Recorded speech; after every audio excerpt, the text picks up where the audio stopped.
Stanje na finančnem področju države je slabo, to pomeni, da so finance v slabem položaju in trend je, da se še slabšajo.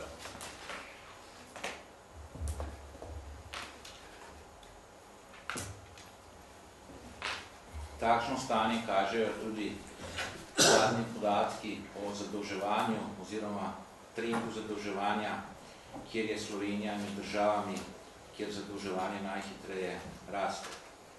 Prav tako rastejo odhodki državnega proračuna, kot je včeraj tudi že omenil statistični urad na tiskovni konferenci, in primanjkljaj se povečuje preko 9%.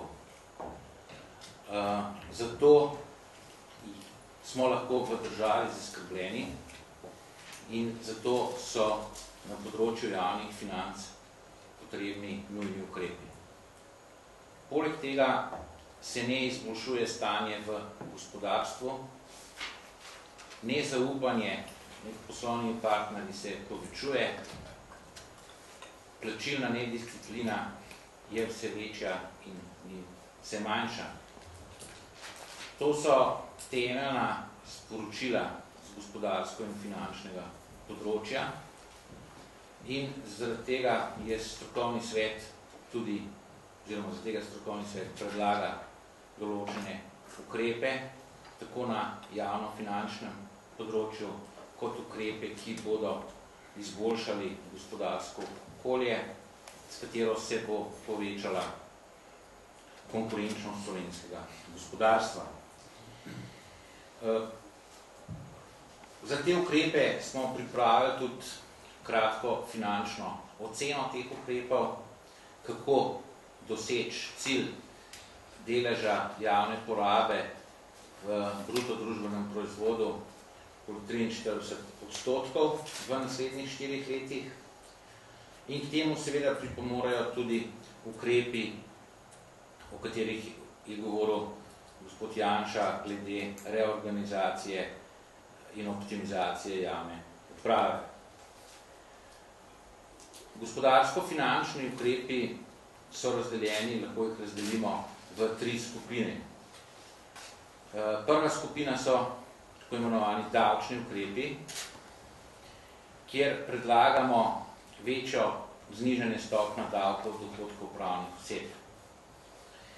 Če so znašali davčni prihodki v prvem 5 mesečju, januar-maj leta 2009, 267 milijonov evrov, potem znašajo ti davčni prihodki v obdobju januar-maj 2010 106 milijonov evrov iz naslova davka od dohodkov pravnih oseb. Če se bo ta trend nadaljeval, bodo kmalu davčni prihodki znašali nič, ker ne bo več dobička.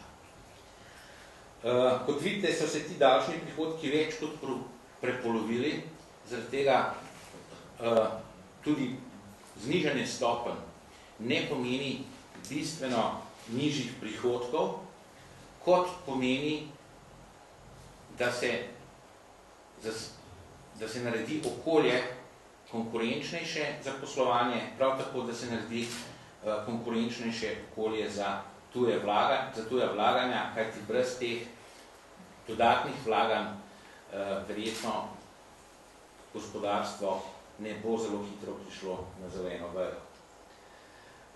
To se pravi, prvi ukrep je, da se v naslednjih 2 letih davčna stopnja davkov od dohodkov pravnih oseb zniža iz sedanjih 20% na 17% in seveda potem na 15%. Investicije, naložbe so se v letu 2009 zmanjšale za več kot za četrtino. Ta trend se nadaljuje tudi v letu 2010. Zaradi tega predlagamo 40% investicijsko olajšavo. Menimo, da bi s to olajšavo podjetja spodbudili k večjim vlaganjem in seveda zaradi tega tudi bolj konkurenčno okolje, doseganje večje dodane vrednosti, večje produktivnosti, ki je tudi padla, tudi v primerjavi z drugimi državami v Evropski uniji, večjimi dobički in seveda navsezadnje tudi večjimi plačami in navsezadnje tudi večje blagostanje ljudi.